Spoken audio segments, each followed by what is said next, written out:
Art Twitter has done it again. Some brave soul managed to sweep in mere hours before the end of 2023, and I have to say, they won the best bit of bait posted that entire year. It's incredible. It's a masterpiece.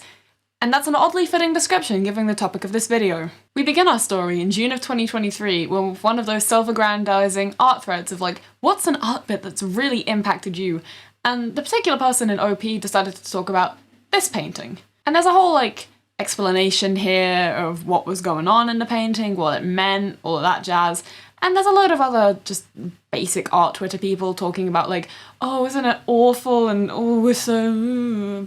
It's generic art Twitter snobbery. This thread would have been an absolute nothing burger, as so much of art Twitter discourse is, except for the fact that some brave soul saw people's absolute lauding of Keith Haring's painting and decided to do this with it. And I quote, "The story behind this painting is so sad. Now using AI, we can complete what he couldn't finish." It's beautiful, it's the perfect bait. It's going after the most sacred of sacred cows to these people.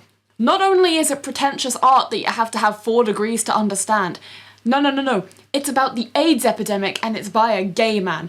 This is like 18 levels of untouchable, and in comes friggin' Donald with a sledgehammer. The original meaning behind the painting being left unfinished, as art Twitter will go to any length to keep harping on about, is that it was left unfinished to represent a life cut short by AIDS. Which, you know, if you want to make a thing about that, go ahead. I don't really care.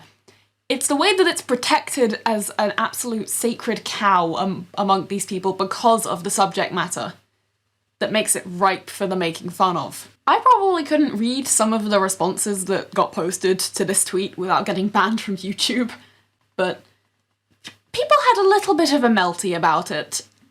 But I'm not here to read people having a melty about it. You can see that on Twitter every day of the year.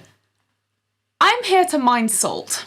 This painting has got all the wrong kind of exposure within the last week, and I just think that's beautiful. It's truly amazing what creative lengths people will go to when unconstrained. I am not kidding, this meme is the most accurate reflection of the situation I've seen so far. It's the twisting of the knife that's really the entertaining part of this. Like, people were already mad enough that it was happening in general. This is like the final nail in the coffin. It's just a little extra layer of mwah. I don't want to hear anyone say again that AI art can't have meaning behind it and can't have a soul, because the level of reaction that has happened to this proves to me that AI art can be just as evocative as anything made traditionally. This guy sums it up pretty succinctly. This is an even bigger and better version of their satanic statue being smashed. The statue was there to troll us. They didn't actually care about it. But here, this absolute genius went and tore down one of their greatest idols. He took something incredibly sacred to these people and made a mockery of it. Now they're screeching in pseudo-religious outrage. This is how we win. I could not have said it better myself. When these people slither into the skin suits of communities and stuff that people once loved, like you've seen it happen with Doctor Who, you've seen it happen with Warhammer, you see it all anywhere where fandom tourists reside. They don't really care about whatever it is they're disfiguring, they just want to make it theirs.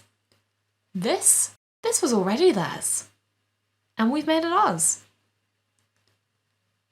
Something Schadenfreude. Quick little end note, but if you guys want to find me on a channel that posts a little bit more regularly, go over to Mulberry Wizardposting. I'll link it in the description for convenience, but this is where clips I make for my boyfriend's stream get uploaded, and I'm in quite a few of them because I tend to be on those streams a fair bit, so if you want to see more from me, find me over there, I guess. Okay, bye!